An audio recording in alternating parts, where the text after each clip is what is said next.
आदाब, मैं मुशाहिद हुसैन ख़ास नज़र में आपका खैर मक़दम है।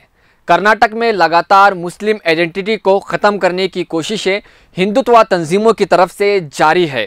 तो सवाल ये पैदा होता है कि आखिर क्यों मुसलमानों को ही निशाना बनाया जा रहा है? क्योंकि आरएसएस जिस भारत का ख्वाब सजाए बैठा है, इसमें मुसलमानों के लिए कोई जगह नहीं है, यानी अखंड भारत, एक ऐसा भारत जिसमें ब्राह्मणवाद की सियासत होगी और हिंदुत्व का दस्तूर होगा। इसीलिए लोग आए दिन देश के अक़लियतों पर जुल्म व ज़्यादती करते आ रहे हैं। और जिस तरह धर्म संसद में बाबा साहब अम्बेडकर, इंडियन कॉन्स्टिट्यूशन और मुसलमानों के खिलाफ जो बातें की गई, वो दलील है कि ये लोग अखंड भारत बनाना चाहते हैं। इसीलिए मुसलमानों को हर एतबार से दबाने की कोशिशें की जा रही है। कर्नाटक की ही मिसाल लीजिए, जो मामला हिजाब से शुरू हुआ, इसके बाद से लगातार मुसलमानों को अलग अलग तरीके से निशाना बनाया जा रहा है। मंदिरों के मेलों में मुसलमानों का कारोबार को बायकॉट किया गया।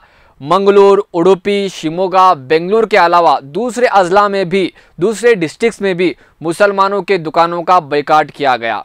तालीमी इदारों में हिजाब पर पाबंदी। और तो और कर्नाटक के एजुकेशन मिनिस्टर बीसी नागेश ने कहा कि अगले साल तालीमी इदारों में भगवद गीता पढ़ाई जाएगी। आप समझ सकते हैं कि किस तरफ कर्नाटक दूसरा यूपी बनने जा रहा है। और अब कर्नाटक के चीफ मिनिस्टर बसवराज बोम्मई के पॉलिटिकल सेक्रेटरी रेणुकाचार्य ने कहा कि मदारिस इस्लामिया पर पाबंदी लगाना चाहिए, क्योंकि यहाँ पर मुल्क दुश्मन सबक पढ़ाया जाता है।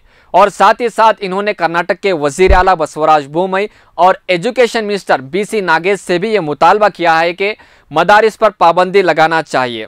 दोस्तों, इन एमएलए साहब को ये मालूम नहीं, ये पता नहीं कि भारत की आज़ादी में इन्हीं मदारिस के उलमा इकरामों ने अंग्रेज़ों के ख़िलाफ़ जंग आज़ादी का ऐलान किया था। और अंग्रेज़ों के ख़िलाफ़ कई जंगे उलमा इकराम लड़ी। दिल्ली में, पानीपत में और देश के अलग अलग कोनों में उलमा इकरामों ने अंग्रेज़ों को ललकारा था। ब्रिटिश सरकार ने कई हज़ारों उलमा इकराम को फांसी के फंदे पर चढ़ाया और सैकड़ों उलमा इकराम को दिल्ली के सड़कों के किनारे दरख्तों पर फांसी दी और माल्टा की जेल में भी बंद किया। और खिलाफत तहरीक, रेशमी रुमाल और जमीयत उलमा जैसे नामों से तहरीक का आगाज़ किया। इनका मकसद यही था कि मुल्क की हिफाजत करें और अंग्रेज़ों से छुटकारा हासिल करें। लेकिन नाज़रीन, हिंदुत्व तंजीमों की जानिब से उलमा इकराम को दहशतगर्द और मदारिस को दहशतगर्दी का अड्डा कहा जाता है। असल में दहशतगर्दी का अड्डा आरएसएस है, जो इनके मेंबर खुद बम बनाते हुए गिरफ्तार हुए हैं और बम बनाते हुए खुद जख्मी भी हुए हैं। तो आप समझ सकते हैं कि असल में मुल्क का दुश्मन कौन है। बीजेपी लीडरान को यह मालूम होना चाहिए कि भारत की आज़ादी में मदारिस वालों का अहम किरदार है, ना कि सावरकर जो माल्टा की जेल में अंग्रेज़ों को माफ़ीनामे लिखता रहा।